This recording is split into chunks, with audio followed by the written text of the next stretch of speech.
আসসালামু আলাইকুম রহমতুল্লাহ। পেছনে যে কচু গাছ দেখছেন, কচু গাছ, কলা গাছ, কচু গাছের সাথে গলায় দড়ি দেওয়া ছাড়া ইরানের এখন আর মনে হয় ক্ষোভে দুঃখে আর বিকল্প কোনো উপায় বা ওয়ে নেই মনে হয়। যদি বলি কেন, তাহলে বলতে হয় আপনারা জানেন এই মুহূর্তে বিশ্বের সবচেয়ে খেবাটে প্রেসিডেন্ট ডোনাল্ড ট্রাম্প, তিনি আছেন চীনে। চীনে জিনপিংয়ের সাথে বৈঠক করেছেন।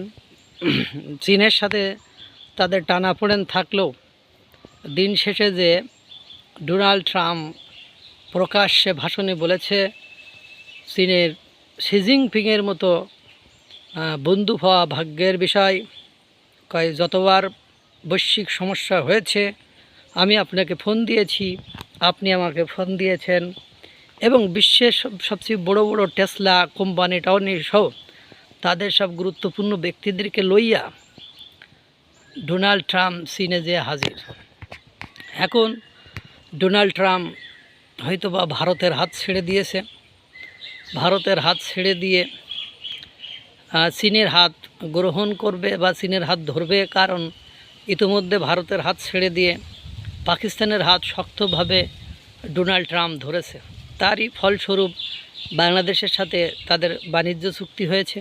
যদিও সেই বাণিজ্য চুক্তিগুলো ন্যায্য চুক্তি হয়নি, তারপরেও তারা করে নিয়েছে। আপনারা জানেন এই চুক্তিকরণের ফলে ভারতের সাথে বাংলাদেশের সম্পর্ক ভালো নেই। বাংলাদেশের সাথে পাকিস্তান, চীন এবং মার্কিন যুক্তরাষ্ট্রের সম্পর্ক ভালো। আপনারা অবগত আছেন পাকিস্তানের সাথে চীনের সম্পর্কও ভালো। এখন ঘটনা যা দাঁড়িয়েছে, এদিকে সৌদি আরবের সাথে মার্কিন যুক্তরাষ্ট্রের সম্পর্ক ভালো। সব কিছু মিলায়ে যেটা দাঁড়িয়েছে, ইরানের কোনোভাবে মার্কিন যুক্তরাষ্ট্র অর্থাৎ ডোনাল্ড ট্রাম্প পারমাণবিক শক্তিশালী রাষ্ট্র হইতে দিব না। এতদিন চীন যে সাপোর্টটা দিয়েছে সেই সাপোর্ট আর দিবে না, সেখান থেকে সরে এসেছে। কারণ প্রকাশ্যে তারা ঘোষণা দিয়েছে যে ইরানকে কোনোভাবে পারমাণবিক শক্তিশালী রাষ্ট্র হতে দেওয়া যাবে না।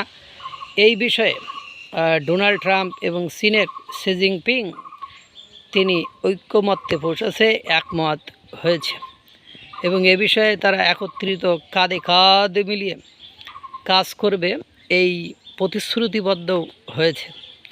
সব কিছু মিলায়ে এই চীন এর জন্য তেল দেওয়া এবং হরমুজ প্রণালীকে খুলে দিতে হবে, সেটা যে ইরান আটকে রেখেছে এটা আটকে রাখা যাবে না। সে বিষয়েও ইরানের বিরুদ্ধে চীন এবং ডোনাল্ড ট্রাম্প একত্রিত হয়ে কাজ করবে।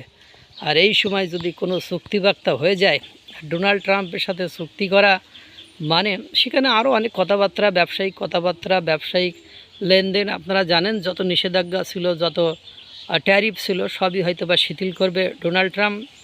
এতে করে ভারতের সাথে আপনার মার্কিন যুক্তরাষ্ট্রের দূরত্ব আরও বেশি বেড়ে যাওয়ার সম্ভাবনা সৃষ্টি হলো, এবং ইরান মাঝখান থেকে হয়তো চীন যদি যে কথাগুলো ডোনাল্ড ট্রাম্পের সাথে ঐক্যমত হয়েছে বা একমত হয়েছে এগুলো বাস্তবায়ন করে, তাহলে ইরানের আর পারমাণবিক শক্তিশালী এমনি ভঙ্গুর যুদ্ধবিধ্বস্ত একটা ধ্বংসপ্রাপ্ত দেশ, এর মধ্যে যদি চীন তাদের ব্যবসায়িক সম্পর্ক গুটিয়ে নেয় বা তাদের এই সম্পর্ক তাদের পারমাণবিক শক্তিশালী হতে দেবে না, এই ধরনের সিদ্ধান্ত নিয়ে নেয়, তাহলে তাদেরকে পিছিয়ে আসা ছাড়া এবং যুদ্ধে পরাজয় ছাড়া বিকল্প কোনো উপায় আর থাকবে না। দিন শেষে যে চীনই হয়তো বা ইরানের বুকে ছুরিটা বসিয়ে দিল।